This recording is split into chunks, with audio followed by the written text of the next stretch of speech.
Matur nuwun. Assalamualaikum warahmatullahi wabarakatuh. Kalau hari ini kita bertemu di ruangan ini, moga-moga yang di sela-sela Anda sekalian adalah para malaikat, para roh yang mencintai keindahan, mencintai kesenian, dan juga dicintai oleh almarhum masyarakat.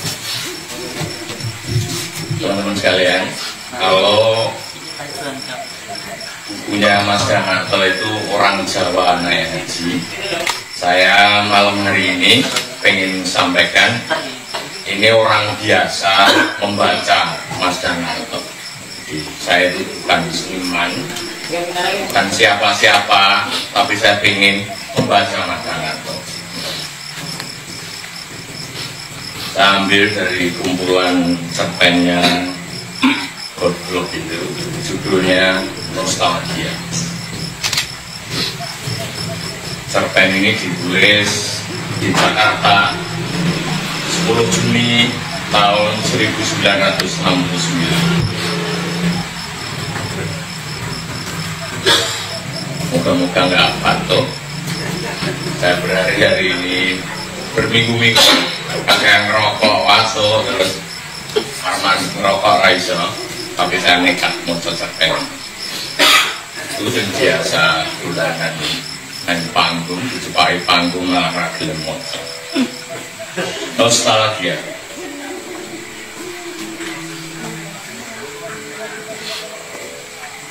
Abimanyu nanar tatapan matanya, memandangi genangan darah yang bergerak perlahan-lahan semakin memenuhi kemahnya. Kentral merah anggur keunguan dan semburat berkilat-kilat kena cahaya dari luar. Matahari sudah amat condong ke barat. Hari telah sore. Sebuah bola besar emas yang kadang-kadang tampak berlumuran darah yang berlelehan di angkasa. Sebuah bola besar antara dua saudara satu keluarga darah Barata. Dan apabila ia lenyap di telan malam, maka kedua saudara keluarga besar itu menghentikan peperangan mereka. Sementara bayangan orang-orang dan kemah-kemah makin panjang di padang yang membentang luas itu, Abimanyu tetap tercenung-cenung memandangi genangan darah itu. Adakah sesuatu yang aneh? Lalu ia naik ke tempat tidurnya, karena genangan darah kental itu telah benar-benar memenuhi seluruh lantai kemahnya. Dalamnya semata kaki dan diam tak bergerak sedikit pun. Angker dan menakjubkan, mirip permadani. Esok harinya Abimanyu tegak dengan cakapnya dalam kereta perangnya. Pagi itu ia mandi keramas. Ia ingin bersih lahir dan batin.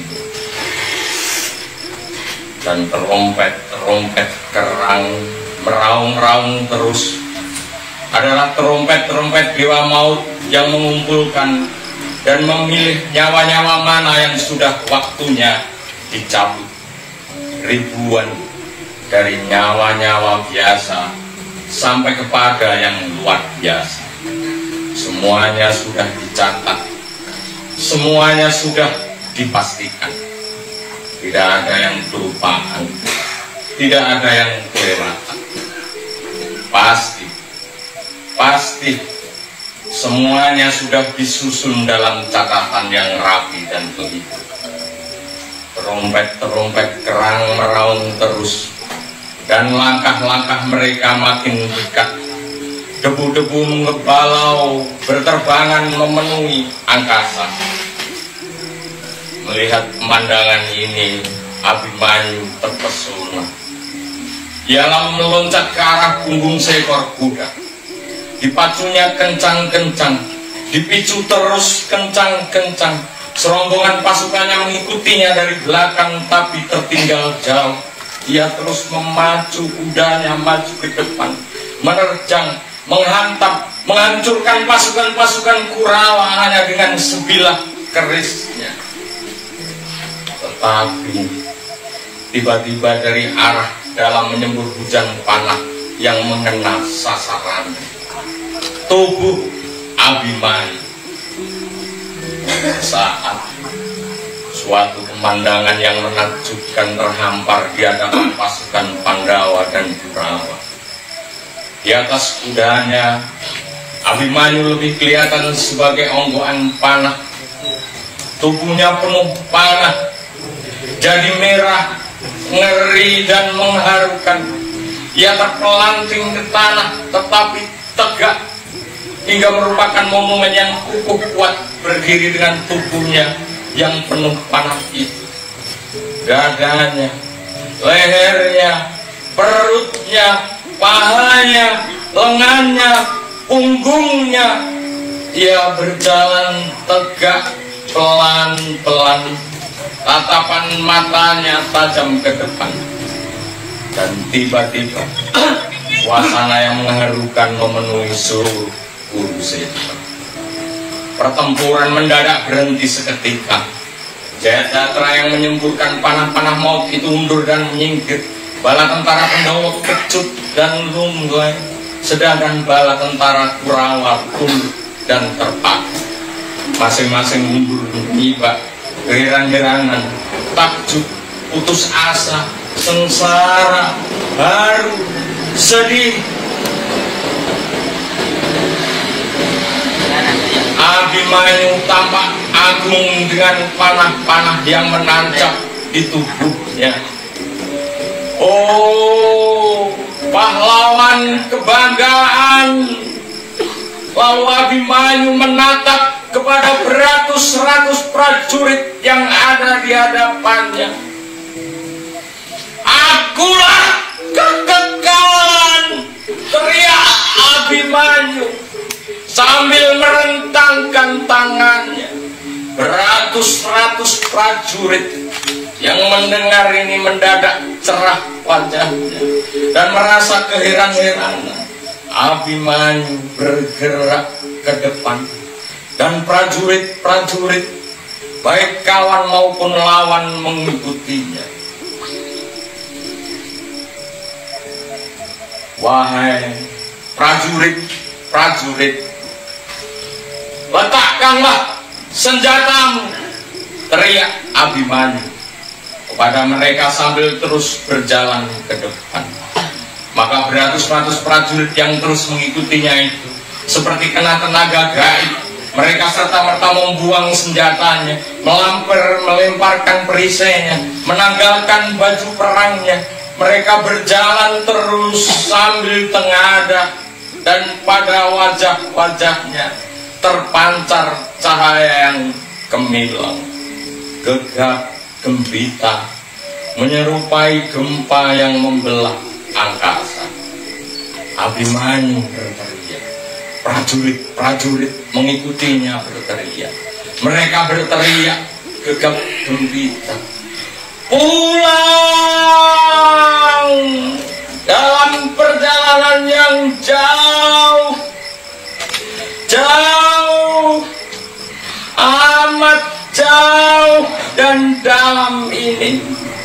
Abimanyu mengigau terus, darah seluruh tubuhnya mengalir terus berceceran. Prajurit-prajurit menurunkan ceceran darah itu. Abimanyu mengigau, prajurit-prajurit mengigau, mereka semuanya mengigau. Suaranya seperti gumam persembahyangan, gaib dan agung. Akulah Kurusetra, Pandawa dan Kurawa. Akulah perancang perang, bala tentara, pahlawan dan pengecut bertumpu menjadi satu. jarak tak berbingkai, seperti air dengan lumpur. Aku setuju perang. Aku menentang perang. Semua meledak dalam sukmaku. Oh, rohku yang nanar melihat darah. Oh, nyawaku yang bergandengan dengan maut. Namaku adalah watak. Bangkit aku, menggerakkan nafsu suci dan nafsu setan. Akulah yang membunuh dan yang dibunuh. Tombak yang menganga darah itu sendiri. Tanah yang menerima segalanya dari atas. Daging yang tercecer. Akulah ibu yang kehilangan anak. Jerit tangis dan teriak, kemenangan dan kekalahan yang memenuhi gelanggang. Namun akulah anak yang kehilangan ibu.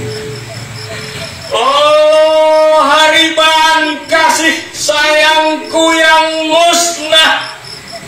Akulah ayah yang gugur. Putra mahkota yang dikalahkan. Orang tua yang tak tahu diri. Anak yang memberontak. Akulah tamu yang mengetuk pintu. Akulah pintu. Akulah ketuan itu. Akulah tuan rumah. Ya, akulah tegur sapa. Akulah perpisahan. Dan akulah kenangan. Terima kasih. Mandor.